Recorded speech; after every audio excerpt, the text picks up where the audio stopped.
Galera, é o seguinte, a pergunta da vez é, o Nintendo Switch é forte ou não? O console aparecer aqui no canal é algo que vocês me pedem há um bom tempo, e como a minha experiência com as plataformas da Nintendo tem sido para jogar títulos bem pontuais, como foi o caso de eu ter comprado o Wii U apenas para jogar Fatal Frame 5 e Zelda Breath of the Wild, não havia me sentido instigado em ter acesso ao Switch até então. Mas eis que surge um lançamento para o sistema que particularmente me chamou a atenção, o Nintendo Switch OLED. Essa versão do console vem com a responsabilidade de aumentar apenas o tamanho da tela junto com a qualidade proporcionada pela tecnologia OLED utilizada nela. E embora pareça ser algo fútil, para o Switch pode ser interessante, acredite, a gente vai ver isso. Quando um usuário de plataformas mais comerciais como o Xbox e o PlayStation experimenta o Nintendo Switch, ele involuntariamente procura por duas coisas e digo isso por conhecimento de causa. Grandes títulos multiplataforma para ver o seu desempenho se aproveitando da possibilidade de rodá-lo num portátil e também procura por poder visual na palma da mão. Essa é uma grande vantagem do console da Nintendo. O fato dele também ser um portátil dá margem para que você jogue em qualquer lugar e agora com a tecnologia OLED ter uma tela melhor para poder usufruir desse diferencial no momento em que você quiser, se desprendendo da sua TV de 42 polegadas dentro de casa, é algo único. Por isso hoje vamos usar desse contexto de aprimoramento na tela junto à capacidade do console para poder entender se o Nintendo Switch é forte de verdade ou não. Mas claro, antes de continuarmos, não esquece de clicar no gostei porque isso ajuda pra caramba e de quebra você faz a boa ação do dia e se inscreve no canal ativando o sininho das notificações para não perder os vídeos de terças e quintas às 19 horas. Tudo isso feito? Então vamos a fundo entender mais do Nintendo Switch. Aqui, a ideia de se ter um upgrade na tela é interessante porque a capacidade visual não é bem o forte do Nintendo Switch. Assim, fora do modo Docked, que é o modo que permite que você possa usá-lo em uma TV de boa capacidade, essa tela faz toda a diferença. Então vamos falar sobre esse aprimoramento primeiro para poder entender o que ele traz na prática. A tela do Nintendo Switch OLED é algo um tanto milagroso.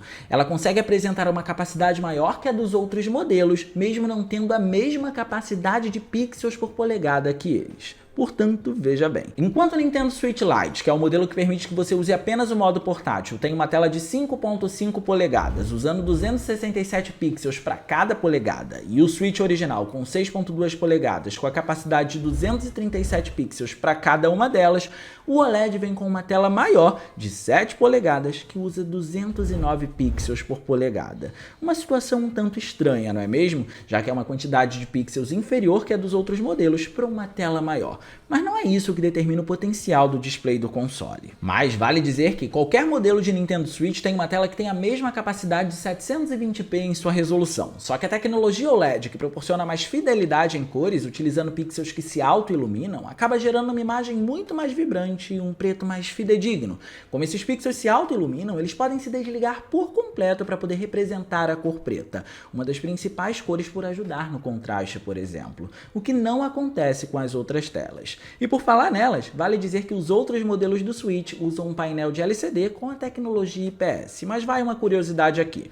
Por ter uma tela menor com mais pixels aglomerados por polegada, comparando os dois primeiros modelos, o Switch Lite pode ter cores mais interessantes que o Switch normal. Mas a supremacia vai para o OLED mesmo com menos pixels por polegada, porque nos jogos, a qualidade das cores faz uma diferença quando olhamos para muitos games que têm uma qualidade visual bem abaixo dos padrões de um PS4 ou Xbox One, algo que vamos demonstrar logo. E é por falar nisso que convém a gente procurar entender a capacidade do console. Nas especificações ele utiliza um processador feito em parceria com a Nvidia chamado Tegra X1.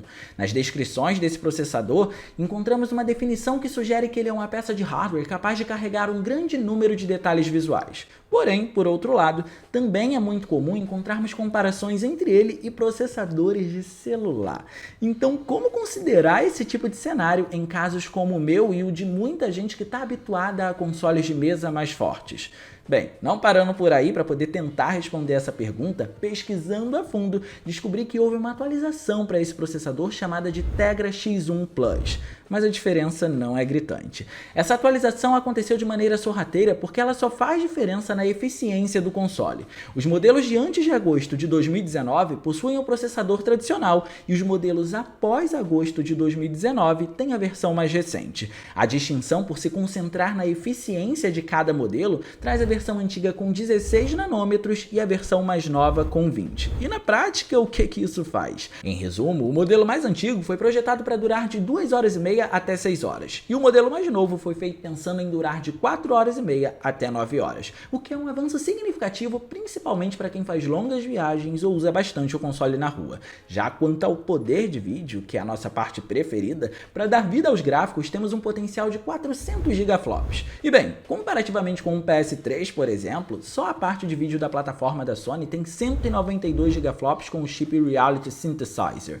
Mas não se orientem muito por isso. Vamos usar apenas para ter uma breve noção quantitativa, porque o que dá poder de fato é a tecnologia aplicada à peça. E aqui é a primeira parte interessante do poder do Switch. O poder de vídeo depende do uso da plataforma. Por ser um console híbrido que funciona como uma plataforma de mesa ou uma plataforma portátil, existem oscilações nesse aspecto. No modo portátil, esse poder de vídeo tem 307.2 MHz. Já no modo docked, encontramos 921 MHz. E por que isso é interessante? Porque dependendo do jogo, podem existir diferenças em recursos visuais e na performance de acordo com quanto está sendo usado do poder de vídeo. Só que com tudo isso, foi depois de estudar que eu entendi que, mais uma vez, os jogos de multiplataforma não tiram proveito de todo o poder do Nintendo Switch. E por isso é muito mais difícil de responder a nossa pergunta principal aqui. O console é muito mais interessante com seus exclusivos nesse aspecto. Mas a gente está aqui para falar das dificuldades e de como ele se desempenha perante a elas. Então vamos fazer isso. Tanto o PS4 quanto o Xbox One têm jogos extremamente pesados, e são esses os títulos que fazem a gente perceber que esse tipo de jogo não pode ser apenas portado para o Switch. Ele precisa ser necessariamente traduzido para poder se apresentar bem por aqui.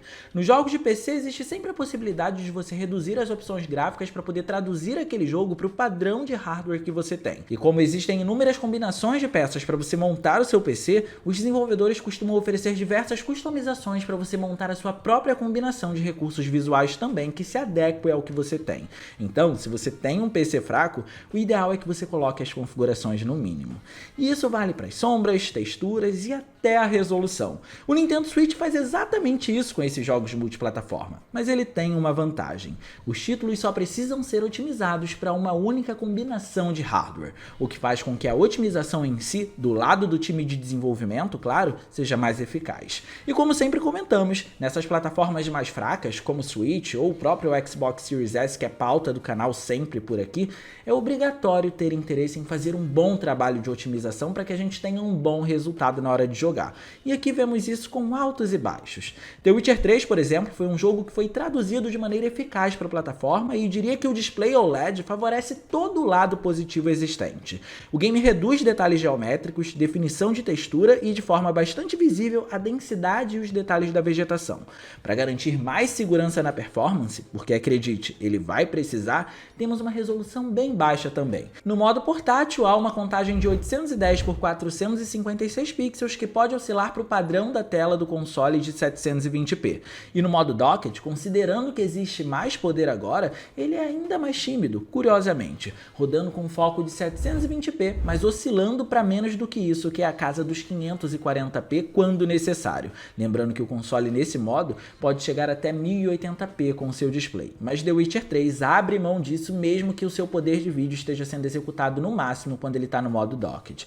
Mas o interessante em The Witcher 3 é que ele entende que aqui temos um console portátil e fez reduções que se apresentam bem na tela do mesmo, e o novo display sabe valorizar isso. O verde da vegetação, por exemplo, brilha ainda mais na tela OLED, gerando densidade no ambiente, apenas intensificando as cores. E eu peguei a cor verde porque ela é a que mais predomina ao longo dos cenários conforme você for jogando, mas isso acontece em diversos cenários com diversas outras cores. Por isso, o OLED é tão interessante, porque é com esse aumento na capacidade de gerar cores que você vai ver a imagem sendo valorizada aqui no Nintendo Switch. Mas ele não para por aí, porque para falar de coisa boa, vale mencionar que ele reduz os serrilhados com uma técnica de anti-serrilhamento, traz uma simulação de física para água bem próxima de consoles como o PS4 e, de quebra, conseguiu trazer o mesmo mesmo número de NPCs que o console da Sony traz. Não é a melhor forma de se jogar The Witcher 3, mas considerando que ele consegue colocar o mundo aberto incrível do jogo na palma da sua mão, ainda é uma opção interessante dependendo da sua necessidade e também é uma forma de você ter esse jogo incrível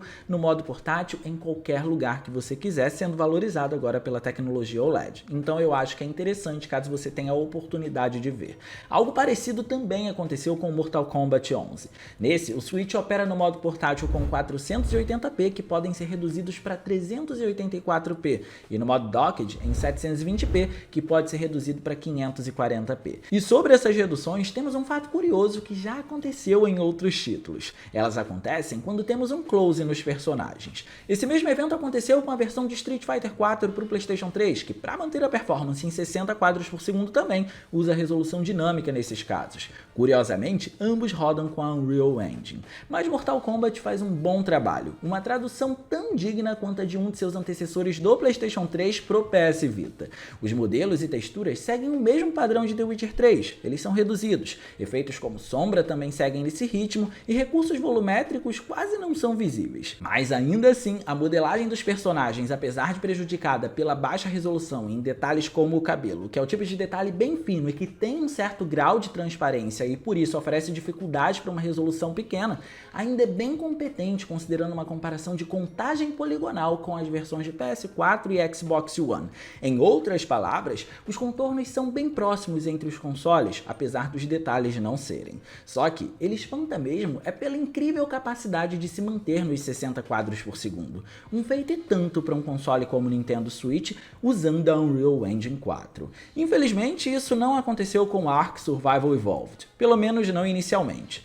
Texturas deploráveis, assets para representar objetos que mais parecem um borrão e itens sendo carregados na sua frente no cenário foram apenas alguns dos problemas dessa primeira versão do jogo para o Switch, porque de quebra, a performance não tem nem adjetivo adequado no dicionário para a gente poder usar aqui de tão ruim que é.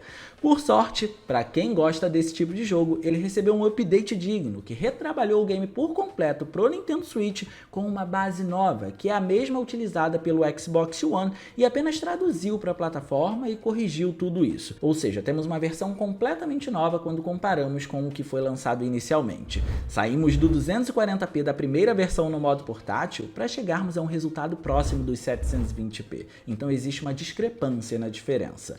Vegetação, carregamento de objetos e modelos foram todos corrigidos. E esse jogo é interessante porque ele mostra duas coisas sobre o Nintendo Switch que encerram o nosso raciocínio aqui.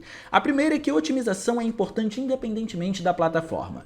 A segunda é que existem diferenças de recursos visuais dependendo do modo que você escolher jogar. No modo portátil, as texturas são levemente inferiores e existem partes que falham em trazer sombras aos objetos. Mas no modo docked, esses aspectos são melhorados usando a maior frequência da GPU proporcionada por esse modo. De todas as formas, temos aqui uma boa exemplificação do poder do Switch. Ele não é necessariamente o console mais poderoso, mas se bem otimizado, ele pode apresentar bons resultados. E nós vamos em busca disso. E no mais, eu vou ficando por aqui. Eu espero muito que vocês tenham gostado desse vídeo. Se vocês gostaram, não se esqueçam de clicar no gostei, porque isso ajuda pra caramba. E de quebra você faz a boa ação do dia e se inscreve no canal, ativando o sininho das notificações, para não perder os vídeos de terças e quintas às 19 horas. Minhas redes sociais vão estar aparecendo por aqui, se vocês quiserem trocar uma ideia, sou todo ouvidos. Era isso, um grande abraço e a gente vai se ver na próxima.